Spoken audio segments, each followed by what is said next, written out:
പ്രകാശ് രാജിനെ കുറിച്ച് ഞാൻ പ്രത്യേകം പറയേണ്ട കാര്യമില്ല. അദ്ദേഹം അധ്യക്ഷനായ ഒരു ജൂറി ഈ ഒരു അവാർഡ് പ്രഖ്യാപനം നടത്തിയതിൽ വലിയ അതിശയവും നമുക്കില്ല.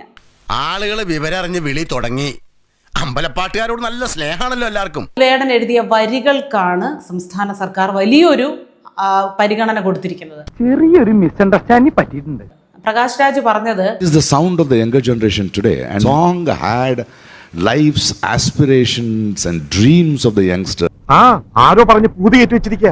ഏതായാലും വളരെ നല്ല ഒരു തീരുമാനമായി. നമ്മുടെ പി ഭാസ്കരൻ മാഷും വയലാർ രാമവർമ്മയും ONV കുറുപ്പും തുടങ്ങി ഒരുപാട് മഹാരഥന്മാർ കൈപ്പറ്റിയ ആ ഒരു സംസ്ഥാന അവാർഡ് ഇന്നത്തെ ജനറേഷനിൽപ്പെട്ട ഇങ്ങനെ ഒരു പാട്ടിന് കൊടുത്തതിൽ അത് വലിയ ബഹുമാനം സർക്കാരിനോട് തോന്നുന്നുണ്ട്. തൃപ്തിയായല്ലോ. ഇപ്പോൾ ആളുകളൊക്കെ കൈരളി ഫിലിം അവാർഡ്സ് ആണ് ഇപ്പൊ നടന്നതെന്നാണ് തോന്നുന്നത് എന്ന് പറയുന്നതിൽ വലിയ കഴമ്പൊന്നുമില്ല.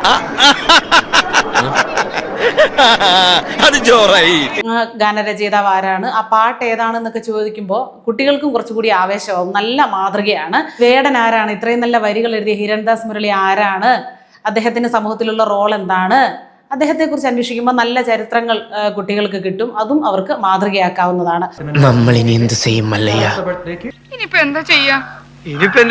ആ വരികളുടെ പവറന്ന് എത്ര വരികൾ മനസ്സിലായി ഈ പ്രകാശ് രാജിന്. ഇനി ഏക്കുട്ടി ഒരു സെക്കൻഡ് എടുക്കണ പ്രശ്നമില്ല. എല്ലാം നമ്മുടെ വിധിയാണെന്ന് വിചാരിച്ചാൽ മതി മോളെ. ഈ റാപ്പർ ആയാലും കോപ്പർ ആയാലും നമുക്കെല്ലാം ഒന്ന് മനസ്സിലാകണം.